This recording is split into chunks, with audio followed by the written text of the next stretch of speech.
Hello trophies, welcome to this video today talking about the keto diet and a starch-based diet. These two diets are basically the same as each other, but in the opposite way because they're both focused on one fuel source and then they keep the other two macronutrients low. And this is why they work. Our bodies don't like macro confusion. The two fuel sources that we have to choose between are carbohydrates and fats. And then protein is not a fuel source. Protein just supports the structure of our body and helps us to repair broken down muscle tissue. And so we don't need to eat excess protein. We need to focus on our one fuel. In the keto diet, it's fat. And on the starch diet, it's carbohydrate. And then we keep the other two macronutrients low. And then we thrive.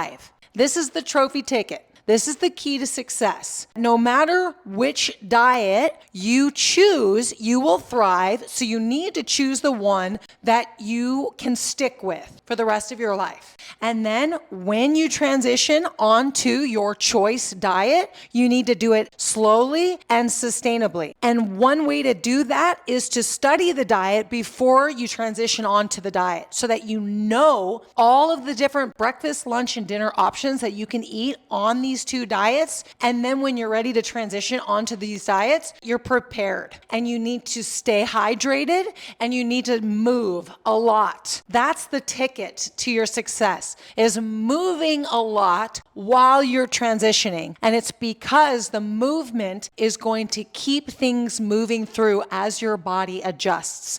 Because the truth is that there's going to be adjustments that are going to be made. Your blood sugar is going to have to adjust to your new diet. Your digestion is going to have to adjust to your new diet. There's going to be a lot of adjustments, okay? It's a lot of physical and mental adjustments that are going to be taking place as you transition onto your choice diet. So hydration, focus on hydration. Watch your urine and make sure that you're not letting it get too dark. And if you do, you need to knock back water. I would aim for 3 liters a day, up to 4 liters a day. Maybe you even take in some electrolytes if you're sweating every day. Otherwise, 3 to 4 liters of water every single day. And I would avoid caffeine in the afternoon. And then move. Make moving accessible for you by having a rebounder in your living room. If you have a rebounder sitting in your living room, you are likely to get on it and move your body, especially if you play your favorite song, especially if you watch some TV while bouncing, especially if you follow a super fun workout on I Jump Instead YouTube, you will get moving and you need to move, move, move. I love rebounding because it's putting resistance against your bones, against your muscles, against your joints, and then against all of your systems. It keeps your lymphatic system pumped. It keeps your muscle tissue healthy. It creates flexible muscle tissue, which is really important because when you have stiff muscles, it brings stiffness into your body and it makes you less energized. So you want to have rebounding as the foundation of any health and fitness program that you choose to be a part of. And you can do only rebounding if you want, which is what I have done up until recently when I started going back to yoga. But for the first 5 years of my trophy body transformation on a rebounder, all I did was rebounding. And I built my body jawline to feet.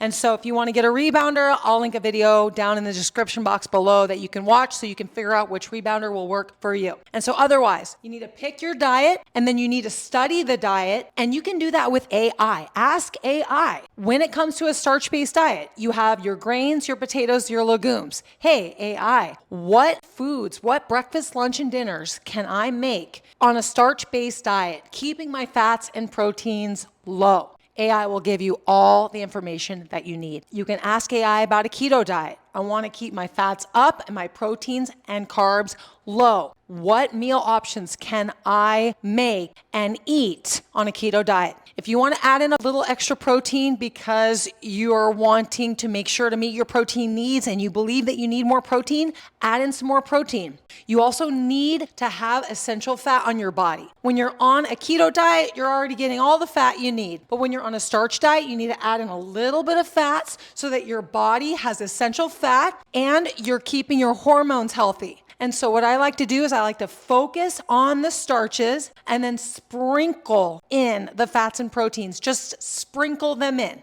and then I thrive. And then I stay hydrated and I move, okay? So I'm keeping this video quick and sweet. I hope that you learned something from the video. Please give the video a like if you did and comment below. What are your thoughts on the keto diet, on the starch diet? Do you have experience on either of these diets? How are you feeling? Let us know in the comments below. Thanks so much for being here. See you in the next video. Take care for now. Bye-bye.